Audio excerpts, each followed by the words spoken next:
On July 25th, 2022, the MTA held a capital program board meeting, and within that meeting, we received a lot of useful information. I'll be creating a mini-series of videos talking about some of the information given in these meetings. First off, I want to talk about the MTA's 20-year needs assessment.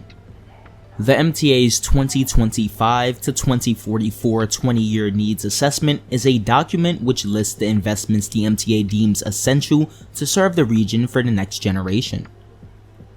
This 20-year needs assessment will influence the 2025 to 2029 capital program, where the funding is allocated to specific projects.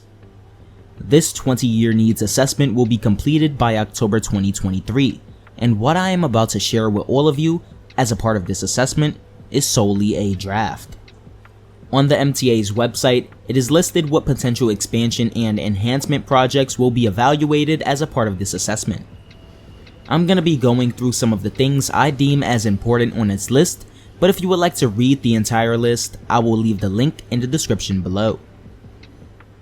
To start off, we have the 10th Avenue station on the IRT Flushing or 7 line. I've created a video about this actually, explaining the history behind the proposed station and how much it could benefit Midtown and relieve some congestion from stations like Times Square and the Port Authority bus terminal. It's nice to see the MTA actually looking into the possibilities of constructing the station. The extension of the 3 line on an elevated structure southeast through Livonia Yard to a new terminal at either Flatlands Avenue or Gateway Center Mall. I see this as an interesting choice for an extension of the 3 line. Personally, I would send it to Howard Beach for a connection to the A line and the JFK Air Train, but this is another possibility that I plan to research and possibly even create a video on. The Interborough Express. It isn't surprising to see this on the list, as there's been a lot of talk about it this year. There's not much to say about this, to be honest though. I'm a supporter of the new line, and I'll be interested when more information is released on it and the environmental review is complete. The reconstruction of the Long Island Railroad's Elmhurst station on the Port Washington branch in Queens. I think the reopening of the station could coincide with a possible future conversion from a commuter rail to regional rail system. This goes well with 3 other things listed here, and that is the potential of a new LIRR and Metro North station at Sunnyside in Queens, the reactivation of the Lower Montauk branch between Jamaica and Long Island City, and the electrification of the remaining diesel territory on the commuter rail network. I'm glad that the MTA is looking into improving the existing commuter rail network, but I won't get too excited until we actually see some of the changes enacted. The reactivation of the Rockaway Beach branch.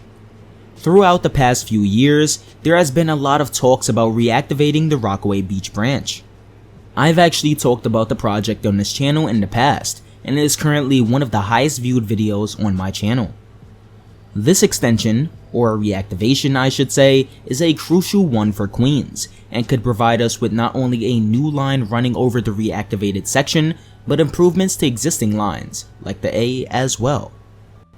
Now here we have one of my favorite things on the list, a 2nd Avenue subway crosstown extension on 125th Street.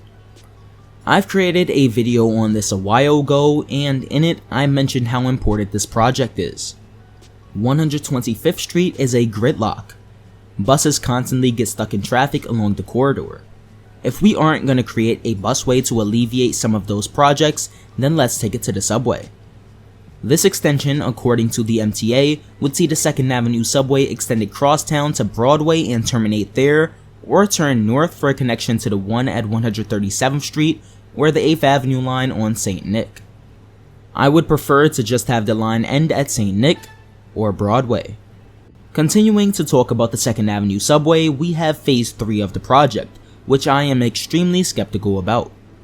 We are all aware of the mistakes the MTA made with Phase 1 and soon to be Phase 2 of the line, and I would hate for them to make the same mistake, making the line only 2 tracks, on Phase 3 of the line as well.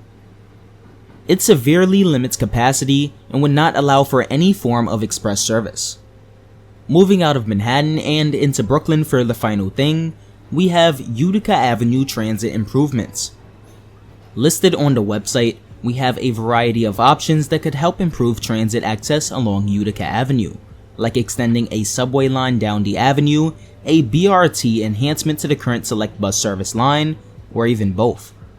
I won't talk much about this here because I've already created a video about it, but I feel like this is a very important extension to the system, as it would improve transit connectivity to many living in these areas, providing them with a quicker way to get into Manhattan and the central business district. I think most of the things on this list are great plans for transit. While there are a few questionable extensions like the W2 Red Hook, most of it seems doable and looks like it would actually greatly improve transit in the region. Thanks for watching this transit news video. If you enjoyed it and learned something, consider liking the video, subscribing to the channel, and supporting me via channel memberships, Patreon, or Super Thanks. Special thanks to Stuart Guberman for joining the channel at the train operator tier.